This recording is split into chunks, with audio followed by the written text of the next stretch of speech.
They were well cared for. But it still begged the question that these unaccompanied minors were being separated from their families. And I saw in the news reports today that there are, well, some of the children have been reunited, that there's close to 1,400 of these kids the determination has been made that they should not be reunited with their parents. And what does it mean to those kids? What does it mean to their families? And what does it also mean then to our country's obligation to then take care of these kids, since we're now saying we're not going to reunite them with their families?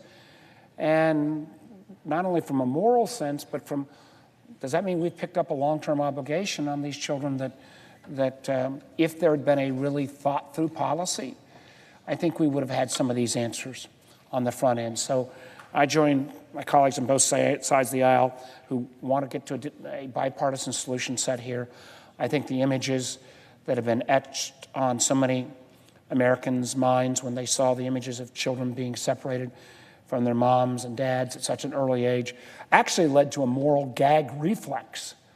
And I think of Americans, regardless of what party they support, or even if they support the president, I think there was this overwhelming sense that is not who we are as a people.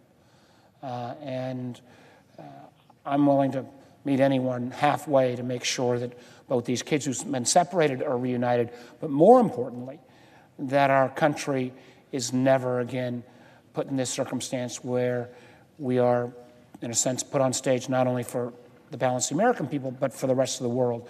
This is not who we are as Americans. Mr. President, the reason I came to the floor today, though, was on another subject of I think, extreme importance, and that is I rise today with great gratitude for the men and women all across our country who serve our federal government. Now, Virginia is home to 178,000 of these public servants. As well, in Virginia, we have over 90,000 active duty members of our military.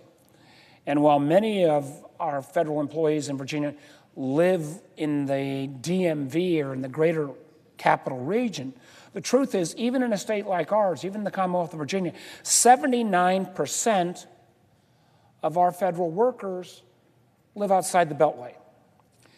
And as someone who spent longer in business and in management than I have in the role as a senator, I know one of the things that any good business leader, or for that matter, I tried to do when I was governor of the state, is how you treat your workforce reflects the quality of service that workforce provides to its customers, and in this case, the customers of the federal government are the American people.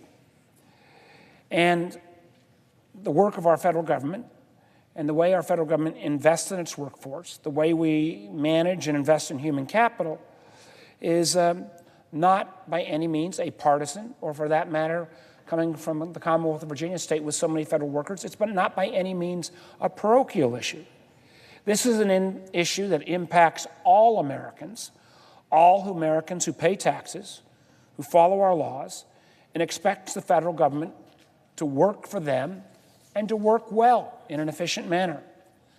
That's why, Mr. President, I also rise today with great concern about recent efforts by this administration to scapegoat and undermine the work of our federal employees. It started with hiring freezes that threw a wrench into the day-to-day operations of nearly every federal agency. And frankly, this kind of wrench that was thrown in with no apparent benefit to the taxpayers writ large. It continued with executive orders undermining workforce protections for federal workers and their ability to organize as part of a union and have that collective voice heard in terms of representations with management. And it culminated last month with the Trump administration's plan to freeze federal employee pay and cut retirement benefits for 2.6 million federal retirees and survivors. 2.6 million federal retirees and survivors having their retirement benefits cut. This is the thanks our federal employees get for their service. Now, President Trump campaigned on a promise to drain the swamp. But the great irony is that the most glaring instances of failure and corruption at the federal level in recent months have not come from career federal employees. They've come from appointees installed by this administration. Look no further than the EPA, where the American people saw some of the most blatant examples of swamp-like behavior in the waste and abuse from former EPA Administrator Mr. Pruitt. We also saw that with few exceptions, those at the EPA with the courage to stand up and say, this is not okay. We're not appointees, but we're career federal employees. And for some, that meant they were either demoted or reassigned in retaliation, all because they had the courage to speak up and to do what was right. This is the thanks that our federal employees got for their service of trying to protect taxpayer funds, got for their service of trying to prevent waste and fraud, got for their service in trying to point out the swamp-like behavior, to quote Mr. Trump, of his appointee, Scott Pruitt. Unfortunately, Mr. President, these issues don't appear to be confined to the walls of one agency or one rogue administrator. We've seen disturbing reports of Trump political appointees purging career employees at the State Department and at the Veterans Administration. These reports should concern all of us, Republicans and Democrats alike, who believe in good and honest government by and for the people.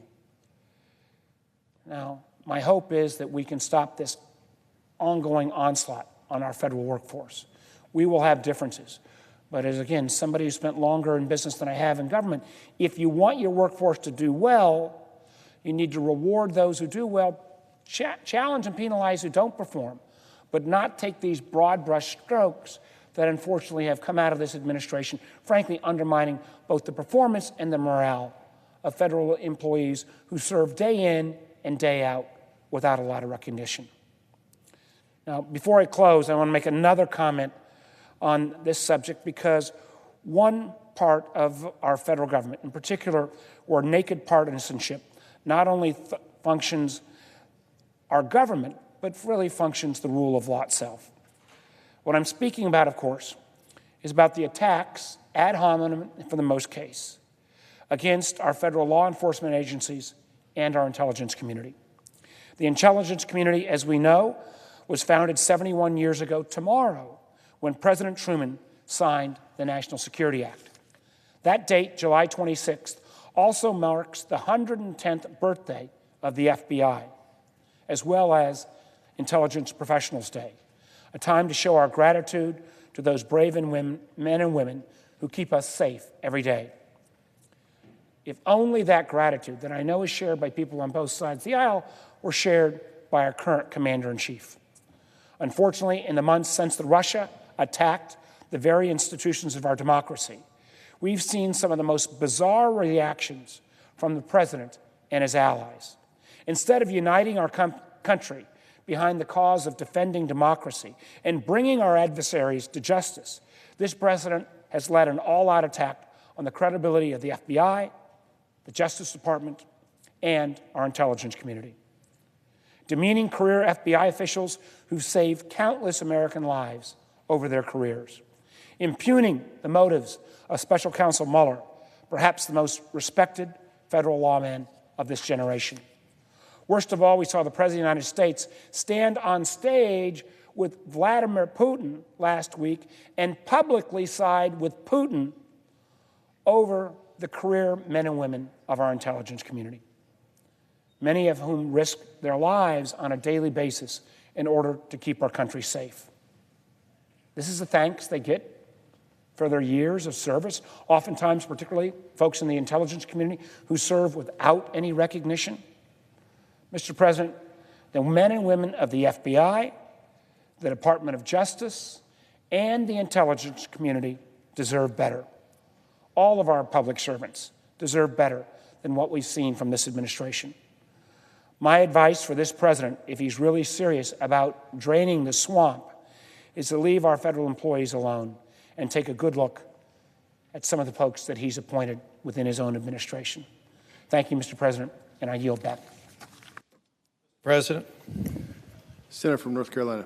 Thank you, Mr. President. Mr. President, I'm here again this week to fulfill a promise that I made after I got deeply involved in a situation involving a Presbyterian minister